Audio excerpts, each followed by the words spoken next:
అద్దె ఇంట్లో ఉండేవారు అమావాస్య రోజున ఇంటికి గుమ్మడికాయ కడితే చాలు, అది కుళ్ళిన తర్వాత మార్చాలి. అదే సొంత ఇంట్లో ఉంటే గుమ్మానికి కట్టిన గుమ్మడికాయతోనే దిష్టి తీసి పగలగొట్టి కొత్త గుమ్మడికాయ గుమ్మానికి కట్టాలి. ఇలా తరచూ చేస్తే ఇంటి యజమాని క్షేమం. వ్యాపార స్థానంలో అయితే సొంతమైన అద్దె అయినా ప్రతి అమావాస్యకి గుమ్మడికాయ కట్టాల్సిందే. వ్యాపార స్థానంలో మంగళవారం నాడు గుమ్మం ముందు నిమ్మకాయ రెండుగా కోసి కుంకుమ అద్ది ప్రవేశ ద్వారం వద్ద గడపకు అటు ఇటు ఉంచి మరుసటి రోజు తీసి పడేయాలి. గుమ్మడికాయలో అధిక శాతం మెగ్నీషియం ఉంటుంది కనుక తరచూ తింటే ఎముకలు గట్టిపడతాయి. అలాగే ఇంటి యజమాని నిద్రించే గదిలో నైరుతి మూలలో రాళ్ళ ఉప్పు కప్ బౌల్లో ఉంచాలి. అలా 3 రోజులు ఉంచాక దాన్ని తీసి దూరంగా ఎక్కడైనా మురికి గుంటలో కానీ పారే నీటిలో కానీ పడేసి రావాలి. తరచుగా వచ్చే తగాదాలు తగ్గుతుంది, దిష్టి పోతుంది, ధనం నిలుస్తుంది.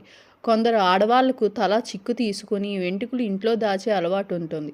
అది అన్ని రకాల దరిద్రాలకు ఆహ్వానం చెప్తుంది. ఇదివరకు కాలంలో ఇంటి బయట వసారాలో గూట్లో వెంట్రుకలు దాచి సవరం కట్టుకునేవారు కానీ ధనం నిల్వ ఉండే గృహం లోపల పెట్టేవారు కాదు.